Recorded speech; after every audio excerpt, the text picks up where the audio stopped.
है कुछ ऐसे लोगों की जो बेहतर दिनों तक एक पहाड़ की चोटी पर फंसे रहे, पर फिर उनके साथ कुछ ऐसा हुआ जिसकी किसी ने बिल्कुल भी उम्मीद नहीं की थी। ये कहानी शुरू होती है 13 अक्टूबर 1972 से, जब रघुवी टीम अपना फाइनल मैच खेलने के लिए चले जा रही थी। ये सभी काफी खुश थे क्योंकि इनमें से कई लोग पहली बार अपनी कंट्री से बाहर जा रहे थे। कुछ खिलाड़ियों के साथ उनके फैमिली मेंबर भी थे जो उन्हें सपोर्ट करने के लिए उनके साथ चले जा रहे थे। जल्द ही प्लेन टेक ऑफ हो गया और एंटिस माउंटेन से होकर चेले की तरफ बढ़ने लगा। कुछ मिनटों तक तो सब कुछ ठीक चल रहा था, पर तभी अचानक से प्लेन में हल्की फुल्की कंपन महसूस होने लगी। अंदर बैठे एक पैसेंजर ने बताया कि जब कोई प्लेन पहाड़ों के ऊपर से गुजरता है तो प्लेन में टर्बुलेंस होता है, लेकिन जैसे जैसे ये प्लेन आगे बढ़ रहा था इसका टर्बुलेंस भी बढ़ता जा रहा था। हालत इतनी खराब थी कि प्लेन के अंदर मौजूद सारा सामान इधर उधर भी करने लगा।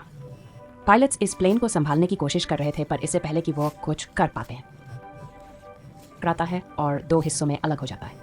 खिलाड़ी तो प्लेन के पिछले पार्ट के साथ ही उड़ जाता है, जबकि प्लेन का अगला हिस्सा बर्फ की एक बड़ी सी चट्टान से जा टकराता है। ये टकराव इतना तेज था कि प्लेन की सभी सीट्स एक दूसरे के ऊपर चढ़ गई और कई लोग तो इसमें कुचल कर मारे गए। अब जो लोग इस दुर्घटना से बच गए थे उन्होंने खुद को संभाला और प्लेन में मौजूद बाकी लोगों की मदद की। कुछ लोग फॉरेन पायलट्स के पास पहुंचे और उन्हें बाहर निकालने की कोशिश की, लेकिन इस दौरान ये दोनों पायलट्स भी मारे गए। ये प्लेन खून से सन चुका था और चारों तरफ लाशें बिखरी हुई थी। इस प्लेन में कुल 45 लोग ट्रैवल कर रहे थे, लेकिन इस क्रैश के बाद 18 लोगों की जान चली गई। अब चूंकि ये प्लेन शाम को उड़ा था, इसलिए थोड़ी देर में ही रात हो गई और बाहर का टेम्परेचर तेजी से गिरने लगा। अब ठंड से बचने के लिए ये सभी लोग एक दूसरे से लिपट कर बैठे हैं और डेड बॉडीज को यूज करके प्लेन के सभी होल्स को ब्लॉक कर दिया ताकि बाहर की ठंडी हवा अंदर ना सके। इन सभी की हालत काफी खराब थी और ये अभी भी काफी गहरे सदमे में। खैर, जैसे तैसे करके इन लोगों ने रात गुजारी और जब सुबह धूप निकली तो इन सभी की जान में जाना ही। जब ये प्लेन से बाहर आए तो इन्हें चारों तरफ बर्फ की सफेद चादर दिखाई दी और आसपास ना तो कोई घर था, ना ही कोई जानवर और ना ही कोई पेड़ पौधे। अब सबसे पहले इन लोगों ने प्लेन की सीट्स को बाहर निकाला ताकि प्लेन के अंदर सभी के सोने की जगह बन सके। इसके बाद उन्होंने जख्मी लोगों को धूप में बिताया और बर्फ को पिघलाकर पानी बनाया। इसके बाद इन्होंने सभी के सामान की जांच करी और कोई काम की चीज मिलने पर उसे एक अलग सूटकेस में रखते गए। अब जो लोग इस दुर्घटना में मारे गए थे उनकी बॉडीज खोपलेन से दूर लाया गया और उन्हें बर्फ से ढक दिया गया ताकि उन्हें सड़ने से बचाया जा सके, और जब यहाँ मदद पहुंचे तो वो इन बॉडीज साथ ले जा सके। जब चीजें थोड़ी सुलझ गई तो इन लोगों ने थोड़ा आराम किया और थोड़ा सा खाना खाया। हालांकि ये सभी जानते थे कि ये खाना उन्हें तब तक चलाना होगा जब तक उनके पास कोई मदद ना पहुंचे। अब ये बातें चल ही रही होती हैं। जमीन के ऊपर से एक प्लेन गुजरता है और ये सभी जोर जोर से चिल्लाकर अपनी मौजूदगी बयां करते हैं, लेकिन इसका कोई फायदा नहीं होता क्योंकि वह प्लेन काफी ऊंचाई पर था। कुछ घंटों में रात हो गई और ये सभी एक्स्ट्रा कपड़े पहनकर प्लेन के अंदर छुप गए और अंदर मौजूद लगेज का इस्तेमाल करके प्लेन के सभी होल्स को बंद कर दिया। ये रात भी गुजर गई और अगली सुबह नंदन नाम के एक आदमी को होश आया जो प्लेन क्रैश के बाद से ही बेहोश पड़ा था। नंदन की हालत इतनी खराब थी कि वो अपने पैरों पर खड़े होने लायक भी नहीं था, लेकिन इसके बावजूद वो अपनी बहन के पास गया और उसे गले से लगा लिया। जब नैंडो ने अपनी मां के बारे में पूछा तो उसे बताया गया कि उसकी मां मर चुकी है। यह सुनकर उसे काफी दुख हुआ और वह अपने पिता के बारे में सोचने लगा जो घर पर बिल्कुल अकेले थे। इधर बाकी लोगों ने दोबारा से बर्फ पिघली और थोड़ा पानी इकट्ठा किया। उन्होंने जमीन पर एक्स का साइन भी बनाया ताकि कोई उसे देख सके और इनकी मदद के लिए आ सके। तभी एक और प्लेन इनके ऊपर से गुजरा और इन लोगों ने शीशे चमकाकर उसका ध्यान खींचने की कोशिश की, लेकिन यह प्लेन भी यहाँ से चला गया। इन लोगों को लग रहा था कि शायद उस प्लेन ने इन्हें देख लिया है, अब बहुत जल्द इन तक मदद पहुंच जाएगी, लेकिन एक रात और गुजर गई और कोई इन्हें बचाने नहीं आया। इसके बाद इस ग्रुप ने डिस्कस किया कि वो इस बंजर इलाके में अपनी जान कैसे बचा सकते हैं। तभी इन्हें ख्याल आया कि प्लेन के पिछले हिस्से में कुछ बैटरीज पड़ी और अगर वो उन बैटरीज को ले आए तो उसकी मदद से वो प्लेन के रेडियो को चला सकते हैं और बाहरी दुनिया से संपर्क बना सकते हैं। अब सभी को ये आइडिया पसंद आया और उन्होंने इस काम को अंजाम देने का फैसला किया। इसके बाद इन्होंने लेदर और कांच का इस्तेमाल करके कुछ गॉगल्स बनाए और ग्रुप के 4 लोग उन बैटरीज को लाने चले गए। लेकिन थोड़ी दूर जाने के बाद जब उन्होंने वापस मुड़कर देखा तो उन्हें उनका प्लेन कहीं दिखाई नहीं दिया और अब उन्हें एहसास हुआ कि इतने सारे स्लो के बीच किसी को भी उनका प्लेन नहीं दिखेगा और शायद इसीलिए अभी तक कोई इन्हें बचाने नहीं आया। अब ये लोग आगे बढ़ते हैं कि तभी वहाँ मौजूद बर्फ खिसकने लगी और ये देखकर इन लोगों ने वापस मुड़ने का फैसला किया। ऐसे ही कुछ दिन बीत गए और 1 हफ्ते बाद प्लेन में मौजूद सारा खाना खत्म हो गया। अब ये इलाका बर्फ से ढका हुआ था और आसपास ना तो कोई जानवर था और ना ही कोई पेड़ पौधे। अब भूख से मजबूर इन लोगों ने पत्थर पर जमी काई को खाने का फैसला किया, लेकिन उसका स्वाद, यहाँ नैंडो ने कहा कि अगर उसे मरे हुए लोगों की बॉडीज भी खानी पड़े तो वह खुद को जिंदा रखने के लिए यह भी करेगा। जल्द ही इन सभी के बीच बहस होने लगी कि इन्हें मरे हुए लोगों को खा लेना चाहिए या फिर खुद भूख से मर जाना चाहिए। ऐसे ही वक्त गुजरता गया और वक्त के साथ साथ इनकी भूख भी बढ़ती गई। हाल यह था कि ये सभी अपने जूतों की रेस और सिगरेट तक खाने पर मजबूर हो गए, लेकिन इसके बावजूद भी इनकी भूख नहीं मिटती। ऐसे ही कुछ दिन और गुजर गए और भूख के चलते नड़ों की भी मार बहन मारी गई। अब मौत को इतने करीब से देखकर उन खिलाड़ियों में से एक, जिसका नाम कोको था, उसने अपनी फैमिली के लिए एक लेटर लिखा। समय गुजरता गया और इन लोगों ने जैसे तैसे करके खुद को 9 दिनों तक जिंदा रखा। लेकिन अब इनकी भूख इतनी बढ़ चुकी थी कि इनके दिमाग ने भी काम करना बंद कर दिया था और अब इनकी मौत इनसे सिर्फ एक कदम दूर थी। अब इनके पास कोई और चारा नहीं था, इसलिए इन्होंने उन डेड बॉडीज को खाने का फैसला किया। सबसे पहले 4 लोग प्लेन से बाहर गए और लाशों को काटकर खाने लगे और उन लोगों को खाता देख कुछ और लोगों ने भी अपना मन बदल दिया। लेकिन इसके बावजूद भी 5 लोग ऐसे थे जिन्हें अपनी मौत तक मंजूर थी, पर किसी दूसरे इंसान को खाना नहीं। अगले दिन से ये लाशें को दूर ले जाकर काटने लगे ताकि उन 5 लोगों को कोई भी तकलीफ ना हो। इसी दौरान उन्हें बर्फ में तो एक सूटकेस मिला जिसके अंदर से एक रेडियो निकला। इन लोगों ने चीज़ों को जोड़कर एक काम चला, वो एंटीना बनाया और उस रेडियो पर न्यूज़ सुनी। यहाँ उन्हें यह बात पता लगी कि सरकार ने उनकी खोज में कई रेस्क्यू ऑपरेशन चलाए थे और लगभग 66 हवाई जहाज़ों को इनकी तलाश में भेजा था।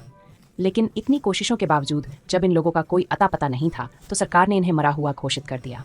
अब ये खबर सुनकर ग्रुप के सभी लोगों की हिम्मत टूट गई और उनके जिंदा बचे रहने की सारी उम्मीद मिट्टी में मिल गई। अब उन बचे हुए 5 लोगों में से 4 लोगों ने भी मार्क्स को खा लिया, क्योंकि वो ये जान चुके थे कि अब कोई उन्हें बचाने नहीं आएगा। यहाँ ग्रुप के 3 लोगों ने दोबारा से उन बैटरीज को लाने का फैसला किया ताकि वो उसका इस्तेमाल करके बाहरी दुनिया से संपर्क बना सके और उन्हें बता सके कि वो अभी भी जिंदा है। इसके बाद ये 3 लोग प्लेन के पिछले हिस्से को ढूंढने निकल पड़े और कई घंटों तक चलने के बाद इन्हें प्लेन के कुछ टुकड़े मिले और साथ ही उस खिलाड़ी की लाश भी मिली जो क्रैश के वक्त इनसे बिछड़ गया था। उन्होंने उसकी लाश को दफना दिया और अपना सफर जारी रखा।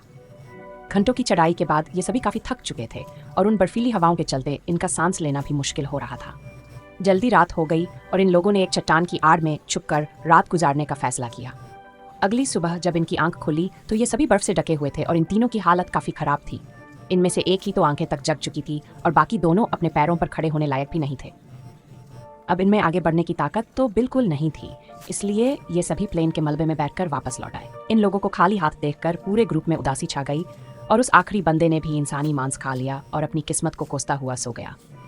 ऐसे ही दिन गुजरते गए और इन लोगों ने जैसे तैसे करके खुद को 17 दिनों तक जिंदा रखा। लेकिन यहाँ बुरी बात यह थी कि पिछले 5 दिनों से बाहर का मौसम काफी खराब था।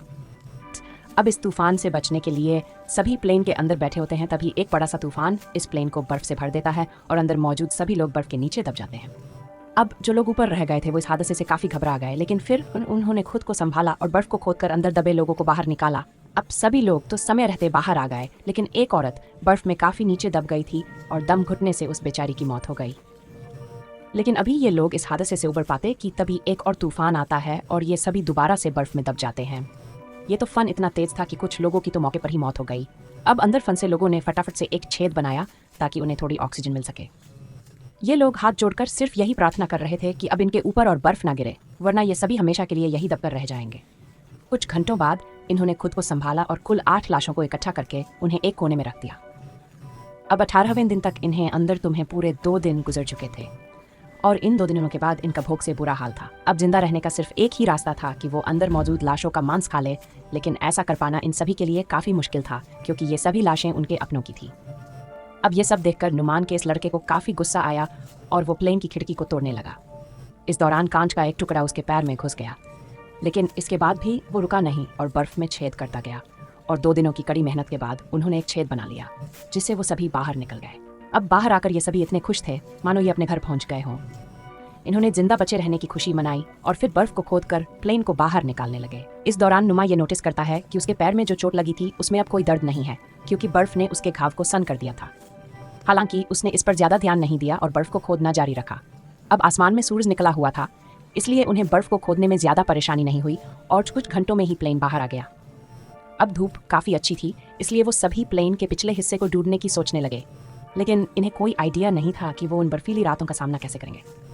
अब इनके पास कोई और ऑप्शन नहीं था, इसलिए इन्होंने थोड़ा और इंतजार करने का फैसला किया क्योंकि गर्मियों को मौसम आने वाला था और उस दौरान इस चढ़ाई को करना थोड़ा आसान होगा। देखते ही देखते 34 दिन गुजर गए और अब मौसम पहले से थोड़ा बेहतर हो गया। अब जो लोग पहली बार प्लेन की तलाश में गए थे उनकी तबीयत अभी तक खराब थी और वो दोबारा से चढ़ाई करने की हालत में तो बिल्कुल नहीं थी। अब कुछ घंटों बाद एक और बुरी खबर ने दस्तक दे दी। इन्हें ये बात पता लगी कि कोको के फेफड़ों में पानी भर चुका है और वो जल्द ही मरने वाला है। इन लोगों ने उसे बचाने की काफ़ी कोशिश की, लेकिन उनको भी मारा गया। इसके बाद इन लोगों ने उसकी बॉडी को दफना दिया और उसके लिखे हुए लेटर को संभाल कर रख लिया। ऐसे ही 2 दिन और गुजरने और 36वें दिन ग्रुप के 4 लोगों ने ऊपर चढ़ाई करने का फैसला किया और इन 4 लोगों के नाम थे रॉबर्ट, तो टिनटिन, नोमा और नाडो। इन लोगों ने ढेर सारे कपड़े पहने और प्लेन की तलाश में निकल पड़े, लेकिन कई घंटों तक चलने के बाद भी उन्हें उनका प्लेन कहीं दिखाई नहीं दिया। तभी नोमा की तबीयत थोड़ी बिगड़ने लगी और वह चक्कर खाकर गिर गया। यहाँ बाकी लोगों ने देखा कि उसके पैर की चोट में इन्फेक्शन फैल चुका था। उन्होंने लूमा को वापस चलने को कहा, लेकिन उसने मना कर दिया। उसने अकेले ही नीचे जाने का फैसला किया और बाकी लोगों से आगे बढ़ने को कहा। अब लूमा प्लेन के पास तो लौट आया, लेकिन उसकी हालत इतनी खराब थी कि वो यहाँ पहुँचते ही बेहोश हो गया। थोड़ी देर बाद जब उसे होश आया तो उसने देखा कि उसके साथी प्लेन से बर्फ हटाने की कोशिश कर रहे थे। वो उनकी मदद करना चाहता था, लेकिन कमजोरी के मारे वो हिल तक नहीं पा रहा था। अब अगले दिन वो 3 लोग भी लौट आए और अच्छी खबर ये थी कि उन्हें प्लेन का पिछला हिस्सा मिल गया था। इन लोगों को बैटरीज के अलावा और भी बहुत कुछ मिला, जैसे कि ढेर सारे कपड़े, रंग की बोतल, सिगरेट के पैकेट्स भी। इन्होंने बैटरीज को प्लेन की रेडियो में डाला और बाहरी दुनिया से संपर्क बनाने की कोशिश की, लेकिन इन्हें सामने से कोई भी रिस्पांस नहीं मिला और अब इनकी आखिरी उम्मीद भी मिट्टी में मिल गई। इधर नुमा की तबीयत भी बिगड़ती जा रही थी और अब उसका इन्फेक्शन पूरी बॉडी में फैल चुका था। प्लेन से मिला खाना भी अब खत्म हो गया, इसलिए ये सभी दोबारा से इंसानी मांस खाने लगे। इधर नुमा ने खाना पीना बंद कर दिया ताकि बाकी लोगों के लिए ज़्यादा खाना बचे, क्योंकि वो ये जान चुका था कि अब उसकी जान नहीं बचेगी। अब ग्रुप के कुछ लोग एक बार फिर प्लेन के पिछले हिस्से तक गए, इस उम्मीद में कि उन्हें कुछ काम लायक मिल सके।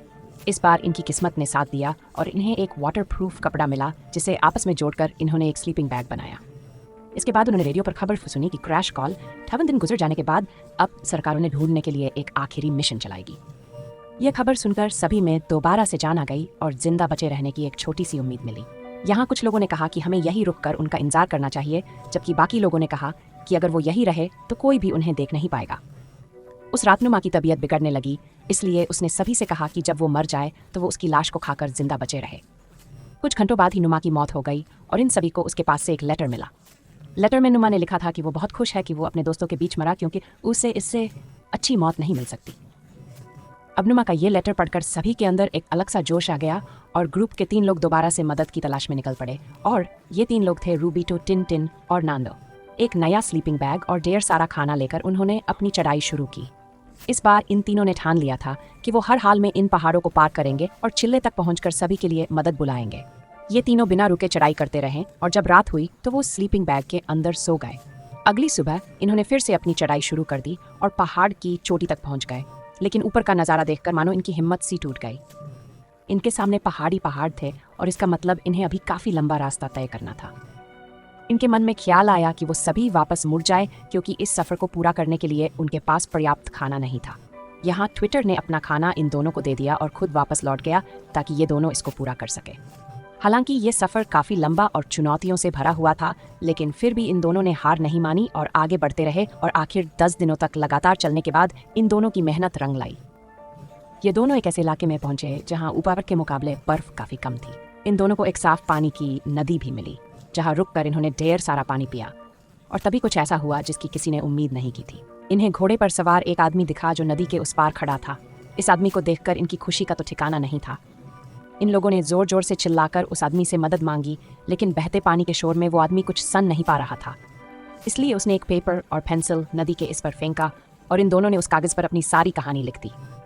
इसके बाद ये आदमी उस कागज़ को लेकर सरकारी अफसरों के पास पहुंचा और खबर मिलते ही सरकार ने उन सभी लोगों को बचाने का मिशन चालू कर दिया। ये आदमी रूपर्ट और लैंडो को अपने घर ले आया, जहां उन्होंने भरपेट खाना खाया। अब यह खबर पूरे शहर में आग की तरफ फैल गई और बहुत जल्द यहाँ रिपोर्टर्स का मेला लग गया। अब ऊपर फंसे लोगों ने भी ये खबर सुन ली और सभी खुशी के मारे उछलने लगे। इसके बाद उन्होंने अपने हाथ मुंह धोए और अपना अपना सामान पैक कर लिया।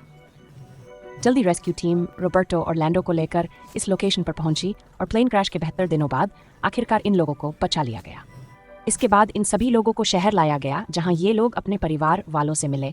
अब इन सभी लोगों को हॉस्पिटल में एडमिट किया गया और शहर के सभी लोगों ने इनका हीरोज़ की तरह स्वागत किया। यहाँ इन सभी ने एक दूसरे की नहाने में मदद करी और फिर इन लोगों को अलग अलग बिस्तर दिए गए।